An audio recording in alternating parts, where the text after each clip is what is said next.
Assalamualaikum warahmatullahi wabarakatuh. Kami dari tim HP Storage yang berkontakkan saya sendiri Muhammad Alif Puluki dan rekan saya Dwi Wiyantanu akan mempresentasikan hasil gagasan kami yang berjudul Horticultural Product Controller Storage, alat penyimpanan produk hortikultura terkontrol terintegrasi cloud untuk meningkatkan produktivitas penjualan. Nah, untuk latar belakang yang mendasari gagasan kami yaitu produk hortikultura sendiri bersifat perishable atau mudah rusak karena pada saat pasca panen produk hortikultura sendiri masih mengalami proses aktivitas biologis seperti proses respirasi, transpirasi atau produksi etilen. Nah, untuk mengatasi masalah tersebut ada beberapa teknik penyimpanan yang biasa dilakukan, yaitu yang pertama teknik penyimpanan dengan suhu dingin, yang kedua teknik penyimpanan dengan mengontrol kondisi kandungan gas yang ada dalam penyimpanan tersebut. Nah, ini merupakan salah satu contoh kasus di mana penyimpanannya sendiri itu penyimpanan dilakukan untuk menekan harga yang anjlok saat panen raya berlangsung. Nah, untuk saat ini perkembangan teknologi di Indonesia sedang berkembang pesat. Hal ini juga dapat dilihat bahwa pemerintah juga sedang mendukung revolusi industri 4.0, di mana pada revolusi industri kali ini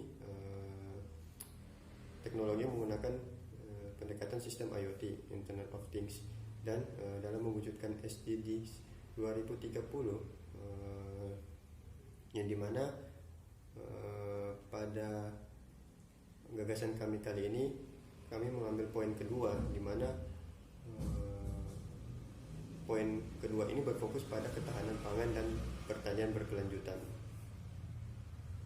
Nah, adapun tujuan dari gagasan yang kami buat yaitu merancang sistem penyimpanan produk hortikultura dengan lingkungan terkontrol untuk memperpanjang umur simpan yang terintegrasi cloud server dan mengetahui hasil pengamatan kualitas produk hortikultura dengan penyimpanan sehingga dapat meningkatkan daya saing produk hortikultura. Nah, adapun selanjutnya akan dijelaskan oleh saudara Dwi Wiyantanu. Baik, jadi metodologi kami dalam mengembangkan gagasan kami ada 3 tahapan. Yang pertama plan, do, dan check. Jadi di plan itu kami melakukan studi literatur dan perancangan dari sistem yang kami buat. Lalu do, kami melakukan pembuatan hardware-nya dan software-nya atau programnya. Lalu check, kami menguji coba alat yang kami buat dan mengevaluasi apakah sudah sesuai dengan yang kami rancang. Nah, ini selanjutnya adalah rancangan alatnya. Dapat dilihat bentuk alat yang akan kami buat kira-kira seperti ini. Lalu kemudian ini ada komponen-komponen alatnya. Jadi ada ruang penyimpanannya, ada elemen pengatur suhunya terdiri dari cooler dan heater, lalu ada pengatur kelembabannya yang terdiri dari humidifier, lalu ada controllernya yang terdiri dari microcontroller, sensor, dan relay. Nah, ini bentuk alatnya yang sudah kami rangkai. Ini bentuk alat secara keseluruhan dan ini bentuk dari controller itu sendiri. Nah, cara kerja alatnya itu sendiri jadi sensor pada alat yang kami pasang di dalam ruang penyimpanan akan membaca kondisi ruang penyimpanan. Apabila kondisi ruang penyimpanan tidak memenuhi, tidak sesuai dari kriteria yang kami tentukan, baik itu kelembaban dan suhunya, maka microcontroller akan mengatur komponen seperti cooler, heater, dan humidifier-nya agar mencapai kondisi yang kita tetapkan. Misal suhu ruang simpan itu di atas dari set point yang kita tetapkan, maka cooler akan menyala, begitu juga sebaliknya. Lalu kemudian jika kelembaban di dalam ruang simpan di bawah dari set point yang kita tentukan, maka humidifier akan menyala. Seperti itu. Lalu data kondisi tersebut akan diolah dan dikirim oleh microcontroller ke cloud. Nah, di cloud itu semua data akan terekam, ada waktunya sehingga bisa diakses kapan saja, dapat digunakan untuk monitoring. Nah, untuk pengiriman ke cloudnya sendiri, caranya adalah dengan kita menggunakan API. Ada API key-nya, sehingga untuk mengirimnya membutuhkan token ini, sehingga data dapat pastikan terkirim dengan aman. Lalu kemudian hasil ujinya akan dijelaskan oleh Mawar Ariful.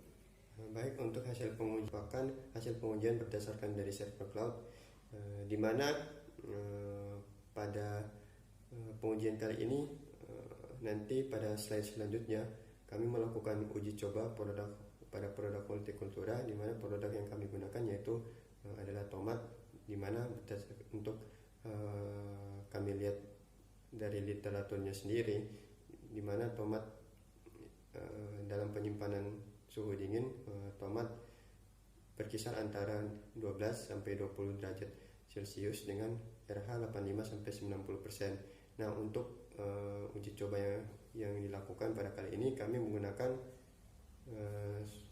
suhu 12 derajat dengan RH 90%. Nah, dengan set point yang kami tentukan bisa dapat dilihat bahwa suhu dan RH itu sudah cukup terkontrol dengan tidak mengalami kenaikan yang signifikan selama penyimpanan berlangsung.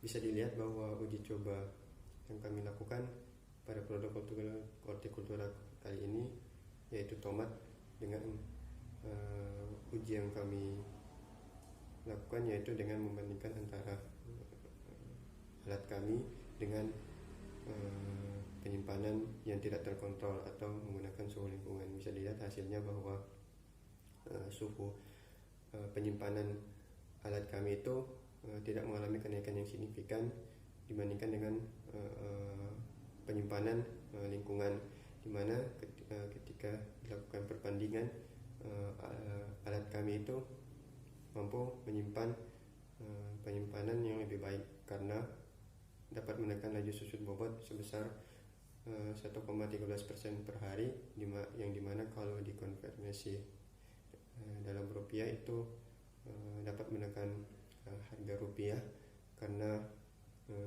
susut bobot yang dihasilkan itu kecil. Nilai pengamatan vapor pressure deficit atau nilai tekanan yang berada selama penyimpanan. Nah, bisa dilihat bahwa nilai tekanan pada penyimpanannya sendiri itu berkisar antara 0,009 sampai 0,01 kPa. Nah, di mana nilai kondisi tekanan yang berada selama penyimpanan tersebut nilainya kecil dan terkesan terkontrol, di mana ketika nilainya kecil itu dapat disimpulkan bahwa proses respirasi atau proses aktivitas yang terjadi selama penyimpanan berlangsung itu kecil karena tekanan yang berada dalam penyimpanan pun itu kecil. Nah, selanjutnya yaitu adalah analisis SWOT dari alat kami. Yang pertama untuk strength, alat kami sudah terintegrasi cloud. Yang kedua yaitu sudah online offline management system. Yang ketiga sudah real time access. Yang keempat penyimpanan terkontrol. Untuk weaknessnya sendiri, kapasitas penyimpanan masih kecil karena untuk uji coba gagasan yang kami lakukan pada kali ini yaitu hanya menggunakan skala LED. Untuk opportunitiesnya sendiri yaitu dengan gagasan yang kami lakukan sudah mengikuti perkembangan IoT, dan mewujudkan program SDGs 2030. Untuk traitsnya sendiri, di mana produk hortikultura itu sendiri bersifat perishable atau mudah rusak. Adapun kesimpulan yang bisa diambil dari gagasan kami, yang pertama, sistem penyimpanan terintegrasi ini dapat mengatur suhu dan kelembapan terkontrol serta dapat mengirimkan data ke server cloud. Yang kedua yaitu sistem penyimpanan terintegrasi ini terbukti dapat menghambat laju susuk bobot tomat sebesar 1,13% per hari dan dapat menghambat pembusukan buah. Yang ketiga yaitu dengan adanya sistem penyimpanan ini dapat membantu meningkatkan daya saing buah lokal, khususnya komoditas tomat, serta dapat mendukung pertanian 4.0. Baik, terima kasih. Demikianlah penyampaian gagasan yang kami lakukan.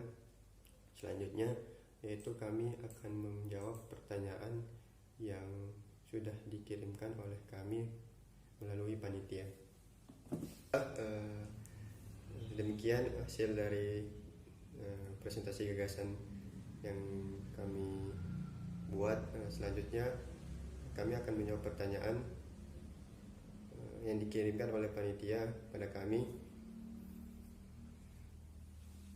yang dimana untuk poin pertama bisa dijelaskan batasan-batasan dari teknisi dari tiap elemen penting alat dan instrumennya, terutama humidifier, microcontroller, dan cloud yang Anda pakai saat ini. Nah, untuk menjawab pertanyaan tersebut, saya serahkan kepada saudara Dwi Wiantano. Ya, jadi di alat ada pengatur suhu, yaitu ada cooler dan heater. Lalu pengatur kelembaban ada humidifier, controller, dan cloudnya sendiri. Jadi controller itu dia ada sensornya, dia akan membaca suhu dan kelembaban di dalam ruang simpan. Apabila suhu dan kelembabannya tidak sesuai dengan set point yang kami tentukan, dia akan mengatur dengan cara menyalakan menyalakan cooler apabila suhu dalam ruang penyimpanan itu tinggi. Lalu apabila kelembabannya rendah, maka dia akan menyalakan humidifier, begitu juga sebaliknya. Lalu kontrol itu sendiri selain tadi mengatur, dia akan mengolah data tersebut dan akan mengirimkannya ke cloud. Nah, di cloud itu sendiri semua data akan terekam dan tersimpan dan dapat diakses kapanpun secara real time, sehingga data-data tersebut dapat digunakan untuk berbagai keperluan, misal untuk monitoring. Lalu juga data-data tersebut yang banyak dapat digunakan untuk berbagai keperluan seperti misal penelitian. Lalu, baiknya untuk pertanyaan selanjutnya, ide yang terkait pemanfaatan IoT untuk kontrol pengawatan buah sangat menarik. Terkait dengan kontrol kondisi, bagaimana sistem alat bekerja dalam menjaga suhu dan kelembapan alat penyimpanan, apa kontrol dan manipulated variable. Nah, untuk terkait dengan kontrol kondisinya itu dalam pengontrolannya sendiri kami menggunakan set point, di mana set point ini bertujuan untuk sebagai nilai yang ditentukan dalam microcontroller dalam pengontrolan penyimpanan kali ini, di mana set point yang kami gunakan berdasarkan literatur untuk buah tomatnya sendiri berkisar antara 12 sampai 20 derajat Celcius dengan kelembapan 85 sampai 90%. Nah, pada uji coba gagasan kami kali ini kami menggunakan set point di mana untuk suhunya sendiri yaitu 12 derajat dan set point kelembapannya 90%.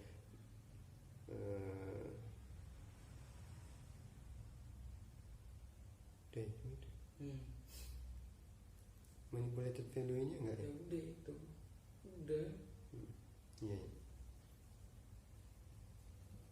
Bagaimana sistem alat bekerja dalam menjaga suhu? Udah, itu kan tadi udah tak jawab juga, Pak. Iya, poinnya. Pertanyaan ketiga. Ya. Nah, pertanyaan ketiga sendiri yaitu berapa ukuran alat yang secara komersial menguntungkan. Nah, untuk pertanyaan kali ini akan dijawab oleh saudara Deviantano. Ya, jadi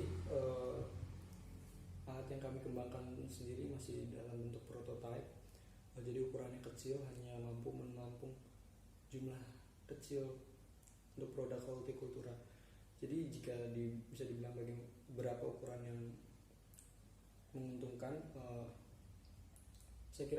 kami kira ukuran alatnya mungkin bisa sebesar kulkas atau cooler box pada umumnya, sehingga nilai dari produk yang kita simpan di dalam alat itu lebih besar dibanding cost dari alat yang kami kembangkan itu sendiri. Jadi secara ekonomi juga lebih menguntungkan.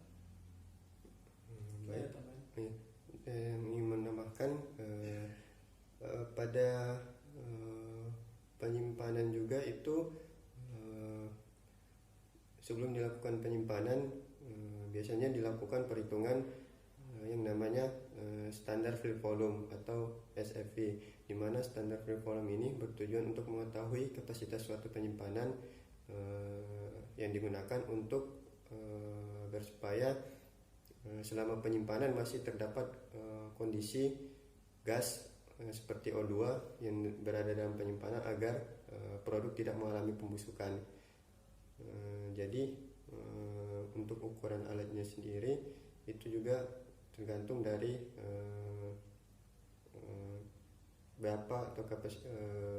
berapa produksi buah yang akan disimpan dalam penyimpanan. Ya, mungkin cuma itu presentasi kali ini. Kurang dan lebihnya mohon maaf. Assalamualaikum warahmatullahi wabarakatuh.